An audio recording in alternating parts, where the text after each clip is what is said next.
after October. So, nandun pa rin naman yung mga, hindi naman totally mawawala yung mga exhibit just in case may mga... Yun po, Tony. Kaya po ginawa, kaya hanggang October 29 para maraming oras po para bumisita ang mga tao at makita yung Rizalizing the Future. Kasi pagkatapos ho nun, pagdating na po ng Nobyembre, November na. Ibang exhibit na ho ang nakadisplay. Okay. Special na exhibit ho ito na ginawa namin para sa kaarawan ni Rizal. So, dun ho sa, 5 months pa ho, dahil ngayon pa lang ay July pa lang naman ho ngayon. So, hanggang October po ito. So, mayroon ngayong enough time. Marami pong time para iplano ang pagbisita nila sa Rizalizing the Future. Alright. As information officer, Ms. Carla, may mga foreigners din ba na nagsasadya talaga dun sa museum? Meron hong mga bumibisita na turista sa Yuchengco Museum. Okay.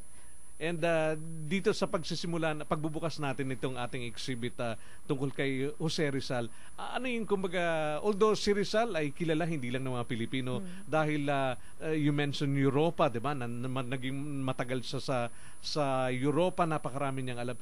Kumusta? Ano ang impression ng mga foreign tourist na nakakapunta sa museum, Ms. Carla? Pag umiikot sila sa Rizalizing the Future, talagang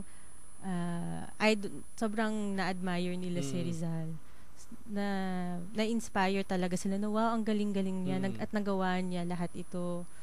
Tapos nakakatawa kasi makikita mo kahit mga turista nga na pagdating nila sa museum, hindi nila alam yung kasaysayan, kultura o tungkol kay Rizal. Pag umiikot sila, makita mo tuwang-tuwa sila, enjoy na enjoy. How much more tayong mga Pilipino na tayo yung kumbaga nakikinabang do sa kanyang mga ginawa, do sa kanyang mga ipinaglaban nung una. Kung sila nga pong mga dayuhan ay na-appreciate. So, walang dahilan para tayong mga Pilipino yung kumbaga malimitahan ng kaalaman about Dr. Jose Rizal. Okay. DJ, ano po yung comment nyo sa sinasabi ng iba na hindi po dapat si Dr. Jose Rizal ang national hero kung hindi si Andres Bonifacio? Partly na pag-usapan natin yan bago tayo mag-start kanina. Siyempre po si Rizal, kung may mga fans siya, meron rin po siyang mga mga detractors, mga critics po. Marami rin hong nagtatanong bakit si Jose Rizal ang pambansang bayani at hindi mga iba tulad ni na Andres Bonifacio. Matagal na debate na ho yan. Kahit sa mga historians, matagal na pong pinag-uusapan. So, hindi. Siguro, ang pwede nating sabihin dun sa nagtatanong na may ibang aspeto yung naging kontribusyon ni Bonifacio at meron ding may iba ring kontribusyon si Rizal. Kasi kung titingnan naman talaga natin yung ating kasaysayan, lalo na pag nagbasa na tayo yung mga lumang yung mga libro, mga dokumento, makikita mo talaga na si Rizal ay naging inspirasyon para sa Katipunan. Kahit sinabi niya mismo na wala siyang kinalaman o hindi siya tutol sa revolusyon. Yung mga revolusyonaryo katulad ni na Andres Bonifacio ay mataas ang tingin nila kay Rizal. So siguro napag-uusapan lang po 'yun, pero kung titingnan nga po natin you mentioned na kumbaga kahit maging si Bonifacio ay high yung kanyang mataas yung kanyang pagtingin dito kay Dr. Jose Rizal at pareho silang kumbaga mayroong hindi matatawarang naiambag sa ating bansa. Kaya siguro hindi natin dapat siguro pagtalunan 'yon dahil syempre pinag-aralan 'yan, kumbaga ni-research sino nga ba yung nararapat. Kaya siguro hindi na 'yan dapat maging big deal kumbaga. Okay. Habang nagtutour po ba sa museum, may tour guide po ba na nakasama? Tinatanong ni Alex Ramos ng Rizal. Pag umikot ho sila sa museum, may mga tinatawag ho namin mga captions o labels na nagpapaliwanag sa mga iba-ibang gamit na makikita nila sa museum. Tsaka meron kaming mga teksto kung saan pinapaliwanag namin yung mga nakikita nila sa exhibit sa Rizalizing the Future. Kami po sa museum, nag-guide ho kami para sa mga malalaking grupo po ng mga estudyante. Alright. Pero ini-encourage ho namin yung mga tao na mag-explore sa sarili nila. Correct. So, the usual, di ho ba, may mga pagkakataon na baka wala hong mag-guide po sa inyo. Anyway, may mga impormasyon. Sa anumang makikita ho nyo doon ay meron namang mga impormasyon na kayo mababasa na tutugon doon sa inyong mga nais malaman tungkol doon. At saka sa mga posibleng mga tanong tungkol sa mga nakikita nila. Yes, kasi nga po, hindi naman swerte kayo na mayroong naka-ready na tour. But just in case wala, you are still welcome. Kumbaga, yung mga tanong ninyo, masasagot pa rin yan doon. Okay.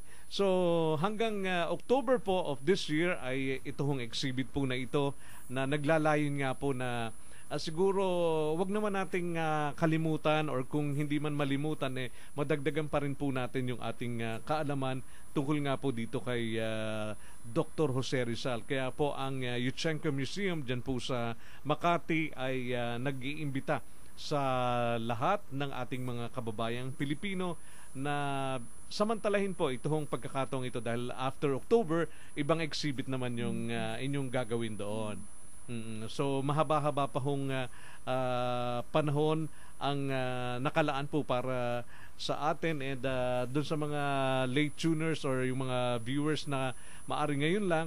So kayo po ay welcome na bumisita doon. Kuya Tony and Ate Carla, paano po makakapunta sa Yuchengco Museum? Ang sagot ko po sa trivia ay letter B, Aris Espinosa Brando Mahasol of BF Parañaque.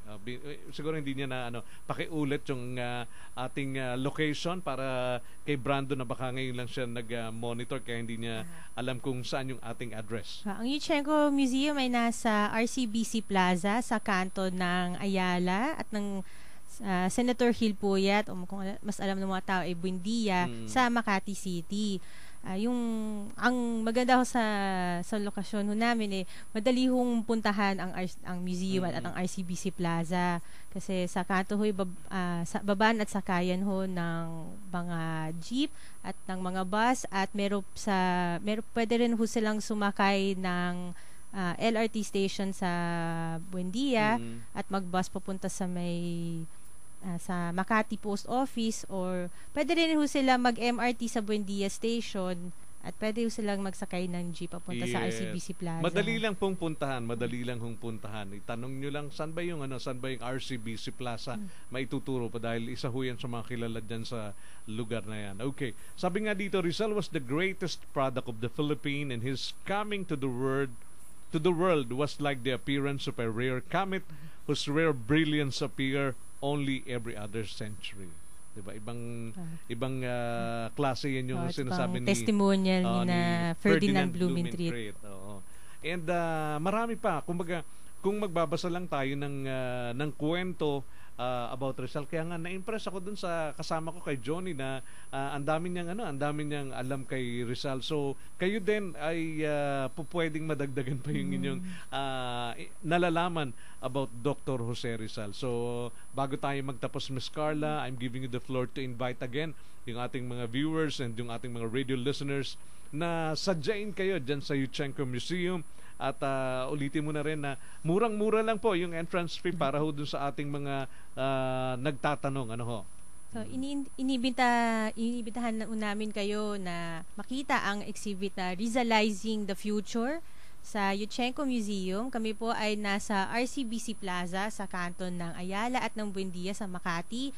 Bukas ho kami Lunes hanggang Sabado, 10 a.m. hanggang 6 p.m. Mas mura lang po ang aming entrance fee, 100 pesos for adults, 50 for students, 25 pesos for children tsaka senior citizens.